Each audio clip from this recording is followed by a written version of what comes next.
Bonsoir à toutes et à tous, je suis ravie de vous retrouver ce soir pour cette nouvelle édition de la Tranche Info. Nous sommes le lundi 16 octobre et tout de suite nous partons pour une demi-heure de JT qui sera suivie du Focus.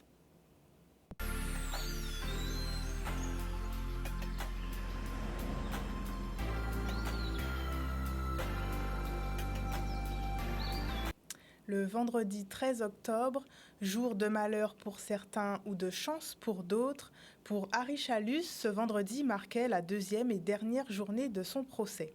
Il comparaissait au tribunal correctionnel de Basse-Terre suite à l'affaire de dépenses de campagne électorale excessives survenue en 2015. On fait le point avec les avocats d'Harry Chalus et de la partie civile qui se sont exprimés au micro d'Olivier Félix. Le tribunal essaye de comprendre. Vous avez un dossier qui est vide et à un moment donné, le tribunal essaye de comprendre parce qu'il n'y a pas de fumée sans feu, c'est le principe. Donc effectivement, on essaye de comprendre. Et c'est tout à fait normal que dans ces conditions, les magistrats posent des questions qui peuvent sembler entre guillemets à charge. C'est le travail du tribunal. Après, sur le reste, tout simplement expliquer que sur les quelques factures qui pourraient éventuellement poser problème, en fait, il n'y a absolument aucun problème. Donc, pour moi, je suis confiant. Après, pour le reste, je ne sais pas, il faut attendre le 12 janvier. C'est important d'avoir dit ce qu'il y avait à dire.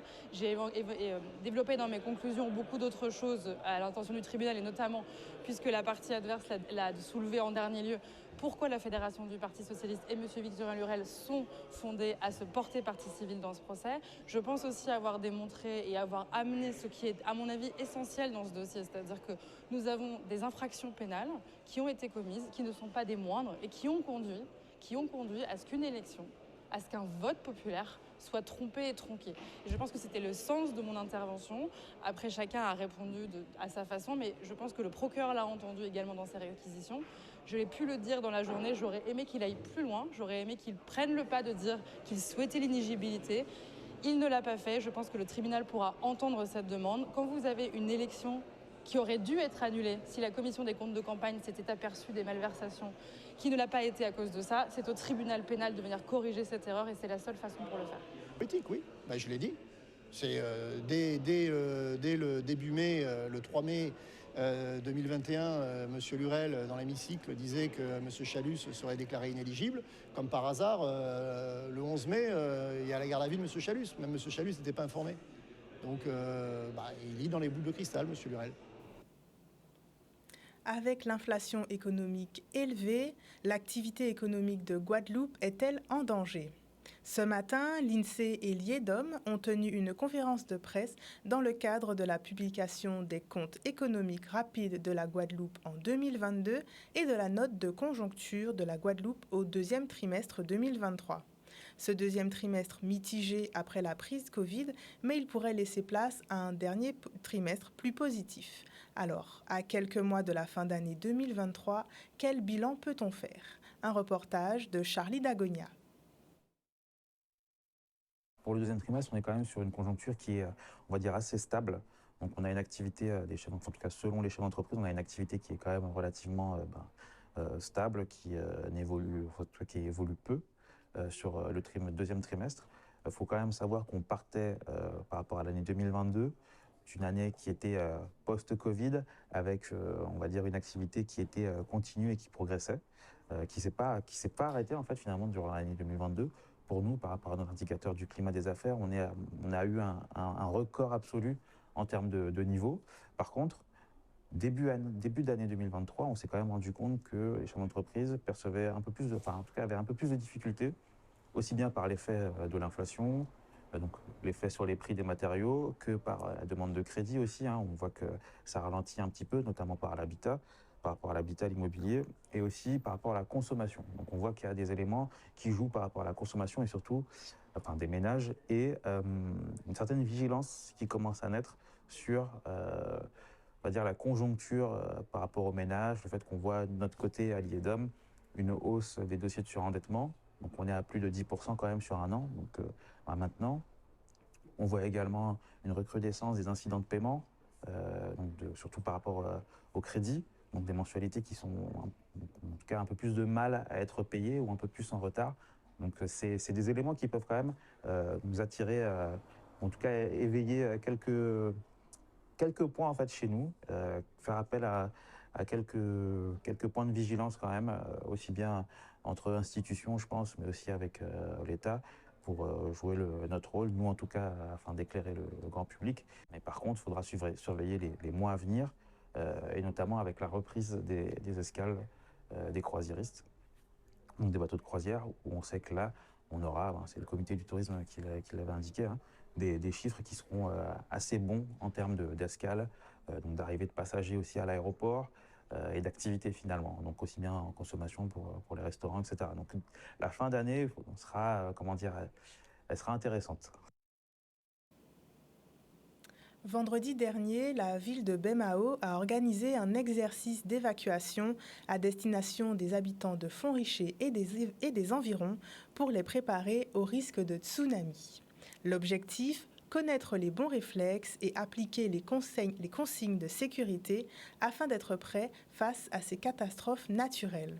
Même si l'exercice n'a pas fait déplacer les foules, il aura permis aux quelques administrés présents d'être sensibilisés et de se préparer en cas de danger. Un reportage de Vianney Valverde.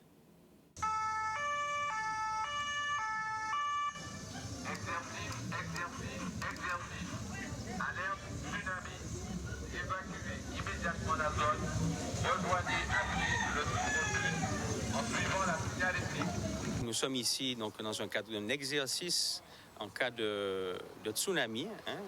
Lorsqu'on a de gros séismes, c'est suivi en général par des tsunamis. Et c'est vrai que nous avons beaucoup l'habitude des cyclones en Guadeloupe.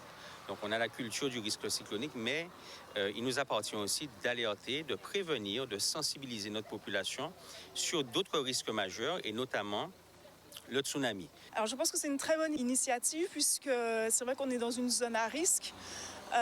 Tremblement de terre, c'est vrai que les cyclones, on est plus habitué à ça, donc on est mieux préparé, mais pour ce qui est des tremblements de terre et des tsunamis, on a besoin d'être sensibilisé. C'est vrai que les experts nous parlent d'un potentiel fort tremblement de terre, et c'est vrai que nous ne sommes pas toujours au fait des réflexes à avoir, et c'est pourquoi nous avons tenu, en tout cas en tant que ville de Baie-Mahault, en tant qu'autorité municipale, à aller vers cette population, déjà avec une réunion de sensibilisation avec des experts qui étaient présents, et puis aujourd'hui faire cet exercice en situation réelle.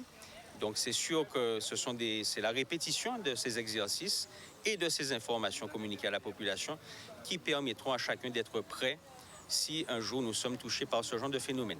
Ça s'est très bien déroulé parce que ce que nous avons prévu, le scénario que nous avons prévu, c'est celui qui a été réalisé, c'est-à-dire avec une adhésion de la population qui est moins importante qu'on le souhaiterait, mais qui a quand même une adhésion. Lorsque nous sommes passés dans le territoire, les gens étaient conscients qu'il y avait un exercice qui se déroulait et posaient la question est-ce qu'ils étaient obligés de se rendre sur le site refuge, maintenant qu'ils sont informés effectivement de l'existence de ce risque. On voit qu'il n'y a pas beaucoup de mobilisation, la mobilisation n'est pas très importante, donc on a besoin en fait d'être plus habitué. Plus il y aura d'exercices et plus on va comprendre que c'est important de le faire et plus les autres verront que des personnes se rendent au point sécurisé et plus ça donnera envie d'y participer. Donc c'est une volonté pour nous de répéter la chose, de sensibiliser la population et c'est notre rôle aussi de le faire. Elles sont essentielles à l'épanouissement des petits et utiles au maintien de la sociabilisation des plus grands. Les associations représentent un enjeu social et économique fort en Guadeloupe. Les clubs associatifs du Gosier, toutes catégories confondues, se sont rassemblés ce samedi au Palais des Sports et de la Culture pour promouvoir leurs activités. L'occasion pour les plus jeunes, mais aussi pour les aînés, de trouver un loisir culturel, artistique ou sportif adapté à leur goût. Un reportage d'Olivier Moradel. Vous savez, les associations, c'est l'âme du territoire. Par les associations, nous touchons le grand public. Donc, il est très important de connaître ces associations, de les aider et de faire en sorte que les administrés, par le biais des associations, puissent avoir le maximum pour pouvoir s'épanouir. Lorsque la rentrée arrive, les parents sont confrontés à un problème. Quelle activité donner à leur enfant? Il est donc important que sur un territoire, on puisse avoir le maximum d'associations, qu'on puisse toucher donc tous les sports si possible, afin que les jeunes qu'ils puissent s'épanouir dans les bonnes conditions. Très intéressant de pouvoir ça fait découvrir certaines personnes qui ne connaissent pas, ça fait découvrir. Toutes les associations. Voilà. Et on peut choisir, voir avec les petits-enfants, les enfants. Mais ils sont déjà dans les clubs, hein, les enfants. Mais les petits-enfants, on peut les conseiller, tout ça. Voilà, mais... surtout, c'est une très bonne chose, très très bonne chose. J'encourage les familles à venir, soit aujourd'hui pour cette grande journée que nous faisons, mais pendant toute l'année, venir à la mairie, demander pour ces associations et venir s'inscrire dans un club. Il est important que tout jeune participe au moins dans sa vie à un club. Depuis quelques mois, le sujet de l'éducation sexuelle à l'école primaire est au cœur d'une polémique et fait l'objet d'une grande désinformation en France. Alors que la Belgique a adopté un décret relatif à l'éducation à la vie relationnelle, affective et sexuelle, en France, l'idée de ces cours ne fait pas l'unanimité. Trop tôt, lieu non approprié, pour ou contre l'éducation sexuelle à l'école, Michel Depape a donné le micro à la population. C'est une belle question ça. L'éducation sexuelle en primaire, non, je trouve que c'est déjà trop tôt. Non, je ne suis pas pour. C'est beaucoup trop jeune. Et puis j'estime que c'est aux parents un peu de décider à quel moment pouvoir en parler aux enfants et en fonction de la maturité des enfants aussi. Je suis pour. Pourquoi? Eh bien, c'est une question de développement, d'information et quand tu dire encore. Ouais, pour une ouverture, tu vois. Contre. Ça appartient aux parents de faire ce genre de choses. Trop tôt pour nos enfants. On peut parler à nos enfants de l'éducation sexuelle, mais en maternelle, c'est encore trop tôt. Ça peut attendre. Ah ouais, je suis contre ça. Compliqué ta question. Elle est intéressante parce que on peut faire une éducation, mais il ne faut pas rentrer dans des choses compliquées pour les enfants. Et on reste simple. Bon. Pourquoi? Parce que en réponse, c'est qu'on a l'autre parent qui n'a pas fait peut-être éducation sexuelle à Timonayo. Et ça peut peut-être être un bon butin pour ces Timouna. Hein? Si ça est dans le bon sens, si ça bien fait, ça peut être un bon butin. Et le problème, ce n'est pas l'école, c'est à la maison ce que les enfants voient, ce que les enfants entendent, dans les chants, dans les musiques, dans les choses. Et on reproduit cela. Alors à l'école, je ne sais pas comment le maître ou la maîtresse d'école, comment il réagit à ça. Nous, on ne nous a pas fait d'éducation sexuelle en primaire. Ça va engendrer que les enfants aillent trop vite. Et déjà qu'ils vont vite. Je suis contre. Pourquoi? Parce que j'estime que c'est pas du tout adapté pour les enfants. Ils ont besoin de garder l'innocence et d'évoluer à leur rythme. Voilà. On va penser que tout le monde peut réagir parce que les parents antillaises n'ont pas la même notion qu'ailleurs. OK? Donc, nos familles ne nous ont même pas raconté comment on est né. Alors, vous pensez qu'ils vont permettre aux autres de faire l'éducation sexuelle de nos enfants? Non, je pense pas. Il faut aborder le sujet, mais tout en s'adaptant au public qui est face à nous. Pour les jeunes, très jeunes, peut-être pas, ou d'une façon assez particulière. On peut attendre un petit peu quand même. On peut attendre tout en les mettant en garde quand même sur certaines pratiques et certains fonctionnements, gestes et tout. Moi, je pense que non. Pourquoi pas? C'est une bonne chose parce qu'il faut que les enfants fassent attention et on ne sait jamais avec qui on a affaire. Je suis tout à fait contre. Oui, je suis contre. Pas du tout. Pourquoi? Parce que les enfants sont jeunes, ils ne sont pas... Ça, c'est le droit des parents. Je suis pour parce que mes petits-enfants au Canada qui ont 5-6 ans font déjà l'éducation sexuelle. Canada. Je suis contre. Complètement contre. Pourquoi? Parce que je trouve que ça fait partie du cercle familial et qu'une fois qu'ils auront des questions, ils les poseront à leurs parents. Je préfère répondre aux questions de mon enfant plutôt que tout lui soit déballé à un moment où il n'est pas forcément prêt à entendre ça. Contre, 100%. J'estime que vu le programme, c'est pas adéquat. Aujourd'hui, la France a rendu un hommage national pour le professeur Dominique Bernard, tué à Arras. En Guadeloupe, l'heure aussi est au recueillement. Cet après-midi, aux Abîmes, la rectrice d'académie s'est rendue dans le groupe scolaire de Dotéma pour partager un moment d'hommage avec les élèves.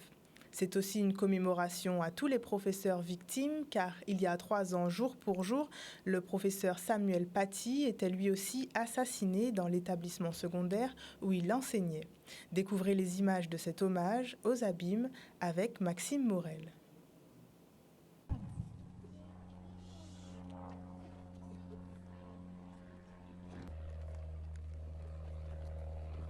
Sans vraiment savoir, vous avez fait de la magie. Moi qui ne croyais plus en moi ni en l'avenir. Combien de fois ai-je voulu tout foutre en l'air? Je n'avais plus la force et l'envie d'aller faire ma guerre. Je n'avais plus de souffle pour faire tourner la roue. Jusqu'au jour où le destin vous a mis sur ma route. C'était important pour moi de partager ce moment de recueillement avec les équipes, avec les élèves. C'est évidemment un moment difficile. Tout le monde est bouleversé par ce drame qu'il y a eu à Arras et qui fait écho à cet autre drame il y a 3 ans avec l'assassinat de Samuel Paty.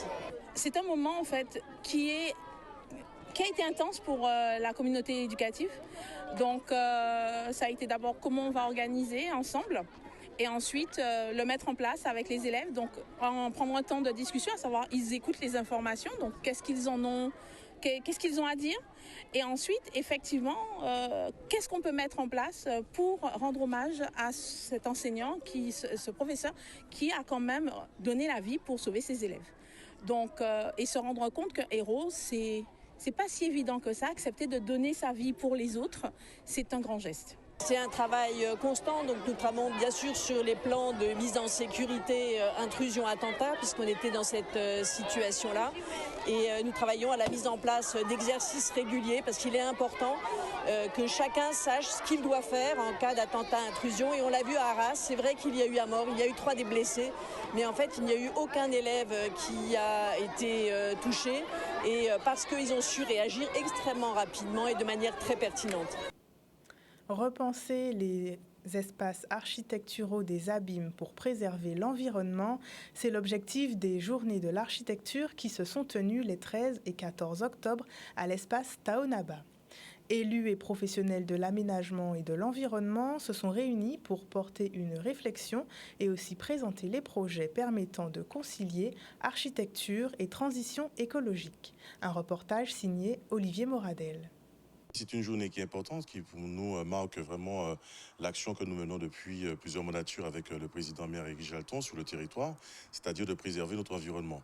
Il ne s'agit pas effectivement de pouvoir bétonner à tout va, il s'agit aujourd'hui de regarder ce que nous avons fait comme erreur. Nous voulons vraiment faire ce regard différent, tourner vers la nature, regarder comment nous pouvons mieux construire, mieux optimiser à travers à la fois des dispositifs que nous allons mettre en place, notamment le plan architectural paysagère de la ville des Abîmes, qui permettra aujourd'hui de réharmoniser l'urbain avec le paysage. Et ça, aujourd'hui, pour moi, c'est important, et pour le maire aussi, parce que nous devons aujourd'hui donner des espaces de respiration aux habitants des quartiers, où il fait bon vivre, où il fait bon de se rencontrer en toute amicalité, en tout bon voisinage. Et la nature le permet, elle est foisonnante au niveau de notre territoire, la ville des Abîmes. Il s'agit maintenant de concilier avec elle. L'architecte, c'est son métier, c'est une garantie, c'est une assurance, et c'est aussi une expérience.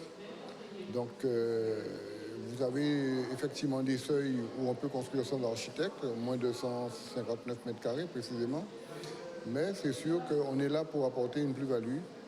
D'ailleurs, c'est pas pour rien qu'on parle de maison d'architecte, une plus-value et puis surtout une maîtrise de donner un peu, je dirais, multifacette. Vous avez de la technique, vous avez de la sociologie, vous avez aussi la connaissance du territoire. Le plan d'aménagement d'un territoire aussi prend en charge la cartographie de ce territoire. Donc, bien sûr, la population a son mot à dire là-dessus, mais aussi les élus, le maire a une vision de son territoire. Et c'est de concilier ces deux visions ensemble pour construire un plan d'aménagement du territoire cohérent qui permettra à chaque citoyen de trouver sa place. On a les outils qu'il faut pour construire. On connaît les zones humides, on connaît les zones rouges, on connaît les zones blanches. Donc, c'est des espaces réservés, repérés, qui permettent à l'individu de savoir où est-ce qu'il va construire et comment construire sur ces zones. Nous avons les techniciens qu'il faut pour pouvoir assurer la stabilité de l'immeuble. et bien sûr l'architecte, un peu l'homme orchestre qui doit mettre tout ça en musique. Et ce soir, nous recevons Madame Anne-Gaëlle Lubino, gérante du Café Papier. Bonsoir. Bonsoir Anne-Gaëlle. Bonsoir. Bienvenue. Merci. Alors vous êtes donc la gérante du Café Papier. Exactement. Et vous organisez ce qu'on appelle un événement In the Cube. Donc c'est une soirée d'échange pour douciner l'esprit d'entreprendre. Exactement, exactement. Ce sont des soirées mensuelles au cours desquelles on reçoit un entrepreneur à qui je pose des questions, et ainsi que les personnes qui font partie du public. Et cet échange qui s'articule autour de son parcours, du parcours de cet entrepreneur, nous permet de nourrir l'intelligence collective, l'intelligence qui nous lie tous en tant qu'entrepreneurs pour renforcer les liens dans notre écosystème local. Par contre, on se sent vite seul, et puis les exemples de réussite sont toujours inspirants et donnent de la force, du courage et l'envie de continuer à avancer. Et demain, donc, je reçois Jimmy et Sandra Bibrac. Jimmy Bibrac, le chef qu'on ne présente plus. Et ce qu'on sait peut-être un peu moins, c'est qu'il constitue un vrai binôme avec son épouse. Et je suis absolument ravie de les recevoir tous les deux pour qu'ils nous parlent de leur parcours, qui a été jalonné de réussites qu'on connaît, d'échecs, d'écueils, d'apprentissage, etc. Donc, j'ai hâte qu'ils partagent tout ça avec nous. Très bien. Et vous êtes vous-même une entrepreneuse, puisque vous avez du coup créé le Café Papier. Donc, vous avez aussi cette volonté de montrer qu'entreprendre, c'est possible. Exact. Et du coup, en choisissant donc des entrepreneurs inspirants et qui ont du coup un parcours qui n'est pas forcément toujours exemplaire, parce que la vie de l'entrepreneuriat, il y a ses hauts, il y a ses bas. Et donc, c'est un peu ce que vous voulez montrer à travers ces échanges. Tout à fait, pour que les personnes qui sont soit dans la démarche, soit porteurs de projets, parce que ces soirées-là comprennent beaucoup de ces personnes-là, les intéressent forcément, mais il y a aussi d'autres personnes qui ne sont pas forcément entrepreneurs, d'avoir des parcours inspirants, des figures d'exemple, ainsi que des entreprises qui sont aussi partenaires avec nous. Là, Bologne est notre partenaire sur cet événement-là, nous permet vraiment, comme je disais, de resserrer les liens et de savoir qu'on peut avoir des infos, des exemples inspirants. Il y a une partie réseautage aussi pour que les personnes présentes, que je force à parler entre elles, y compris des gens qui ne se connaissent pas, puissent ressortir de là vraiment enrichis. C'est vraiment le but, et c'est ça mon souhait avec notamment cet événement-là au Café Papier. Et globalement, si vous connaissez le slogan qui est « Ici on doucine le ventre et l'esprit », c'est clairement notre mission d'apporter toutes les nourritures qu'on peut aux personnes qui viennent passer du temps avec nous. Voilà, c'est ça. Ce sont des nourritures intellectuelles, mais aussi, bien sûr, pour l'estomac. Donc, du coup, c'est vraiment ça l'objectif. Exact. Et vous parliez donc d'échanges, de réseautage. Ça fait aussi partie intégrante de la vie d'entrepreneur, de ce lieu également, exactement. Surtout, puisque le Café Papier est également un lieu où les personnes peuvent aussi échanger. Beaucoup. Comment vous, en tant qu'entrepreneur, vous est venue l'idée du Café Papier et aussi d'organiser cet événement? L'idée du Café Papier, elle est issue des choses qui me passionnent, qui sont lire, écrire, bien manger. Et puis, en réalité, je me suis vite rendu compte que la passion centrale, c'est les gens. En fait, j'aime beaucoup les gens.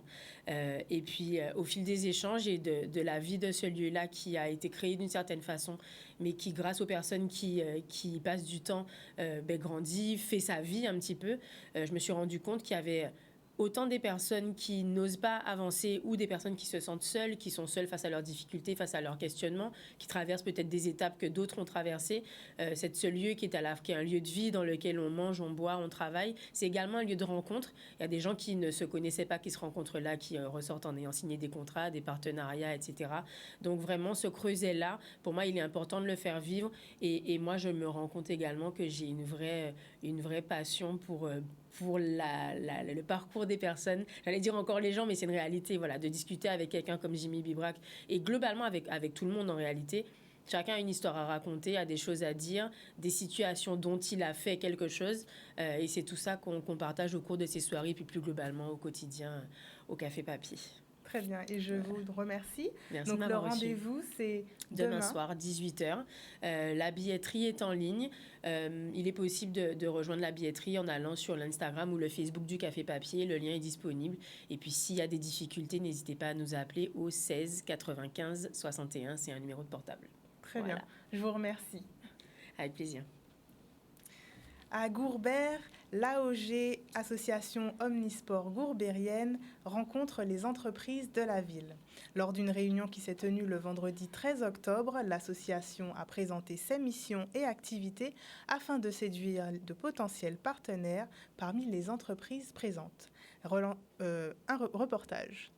Je partage tout à fait la vision du président Bogat, parce qu'en fait, je pense que son expérience lui permet de comprendre aujourd'hui que si AOG veut progresser, il faut qu'il change de modèle de gestion. Et le modèle de gestion, c'est d'associer la municipalité de façon très claire dans le développement du club, mais aussi de faire venir les entreprises de Goubert, mais aussi des environs, dans le projet partagé entre la ville de Goubert, l'association et l'entreprise. Nous ne pouvons pas toujours attendre sur la mairie, sur les finances de la mairie.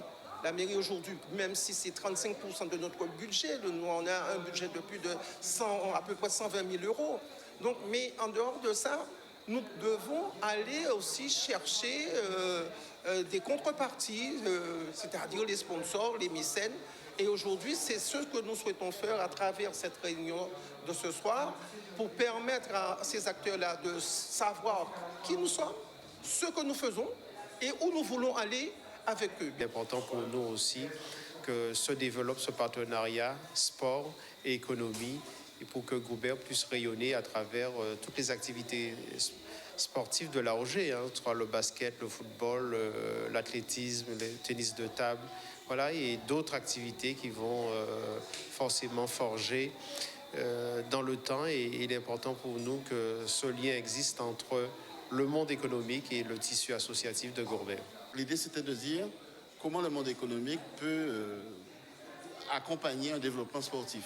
Mais comment le monde sportif peut aussi permettre à une entreprise, j'allais dire, d'atteindre quelques objectifs de responsabilité sociale d'entreprise. Qu'est-ce que l'entreprise fait en termes de lien social, en termes de partage de la valeur, etc. Donc c'est ce qu'on a fait ce soir ici. Et très franchement, c'est une initiative extraordinaire, originale, et qui certainement marquera un moment très fort dans le sport guadeloupéen. Ancienne sénatrice de la Guadeloupe de 2017 à 2023, Victoire Jasmin a tiré sa révérence le 6 octobre dernier. Une annonce qui a fait réagir de Pointe-à-Pitre au Sénat. Hier, dimanche 15 octobre, un dernier hommage lui a été rendu à Morne-à-l'Eau, sa commune natale.